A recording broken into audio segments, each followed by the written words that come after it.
It is now time to rise the Maroon Nation. We have been dormant for way too long and have now become almost a corner pocket of history. It's an honor, it's a pleasure to serve my people. And right now, the Maroons are still fighting. You know, the war ended 283 years ago, but we're still fighting. We're still fighting for their life, to be honest, because we've found ourselves stuck behind a lot of bureaucracy and misnomers that has really crippled our economic mobility. And what it means is that now I have an opportunity to release those shackles. And my ambition is to do just that. You know, Maroon are free people. We're sovereign people. We have a treaty that represents that, right? The treaty is not a gate pass. It's a legitimate right. So my mission as leader of the sovereign state is to alleviate the struggles, to release the shackles, and bring about the economic liberation, the economic independence that we need to survive as a sovereign nation. Well, the head of the tribe and the community is the chief. The term colonel is a colonial term, one, and also the reason the word or the term colonel was used is that in the time that the treaty was drawn, the Maroons, who were fierce and fearsome warriors, right? They were charted as the indigenous people here, given an opportunity to exist within the peripheries of the cockpits, uninterrupted by the government. However, if there was ever supposed to be a war or an invasion, then the leader, the chief, was then being asked to put on his military cap as colonel to then lead the battalion of Maroons to join the British to defend the island. Well, when they gave us the cockpits, they actually did think it was the worst part of the land, right? It was hilly terrain, hard to maneuver, very sharp, brittle rocks, which could actually cut you very bad if you stepped on them the wrong way. The fact is that with the advent of new technology, the world is now realizing that what we have here hidden in these hills is way more precious and valuable than what they have on the flat. There's development that's needed, and development that's needed for good. It's called sustainable development. So we will develop our lands. We will do what's necessary to unearth, right, the value added that's necessary to drive our economy. What we will not do is allow external parties to illegally encroach and venture on our land. What we will not allow is the indiscretionary use of our lands that could stem or lead to significant damage to the environment, the flora, the fauna, and the individuals who reside in these communities who are being impacted.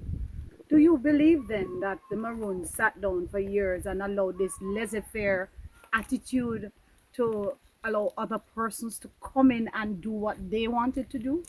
Partly yes, but there are other things that the eyes don't really see that the mouth won't really tell right now. Hmm. The point of the matter is it just needs to stop, and it needs to stop now. Hmm. The fact of the matter is we know what we possess, we know what we have in that treaty, we know we are sovereign. There's no question around that.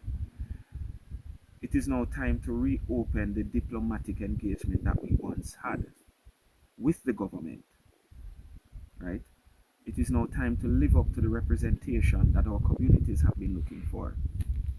It is now time to live up to the commitments laid out in the United Nations Declaration on the Rights of Indigenous People to act as a facilitator.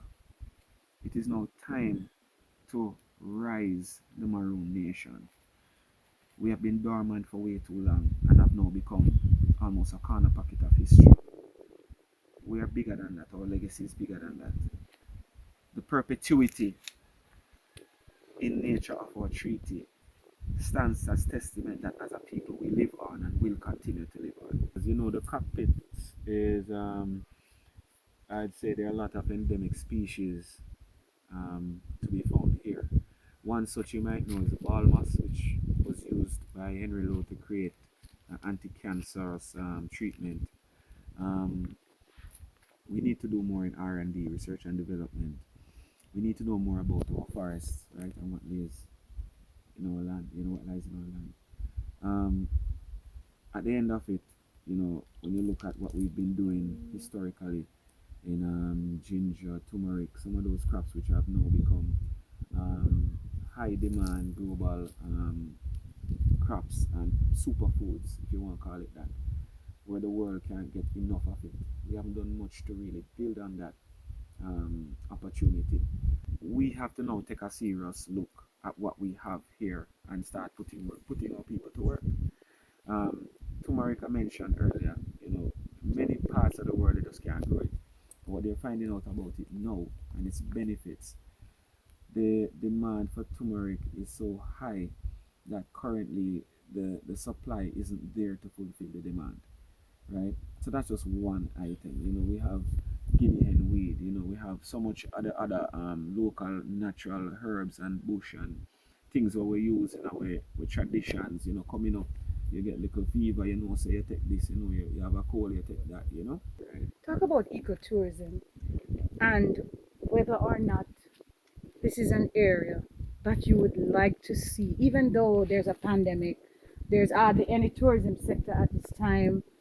Eco tourism, is it something that you would want to see expanded in in 100. in in in, in, in a compound town? 100%, because we have some unique specimens in the mountains here that, to be honest, I'm sure people would be quite excited to come over and have a look. So bird watching is a big thing.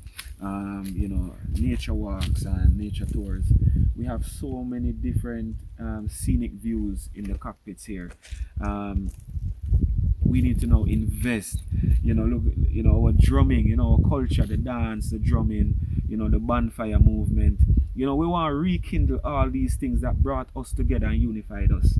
Ecotourism is a big thing. People want to know more about our culture. They want to live with us, rub shoulders with us, eat with us, talk with us, do the things we do.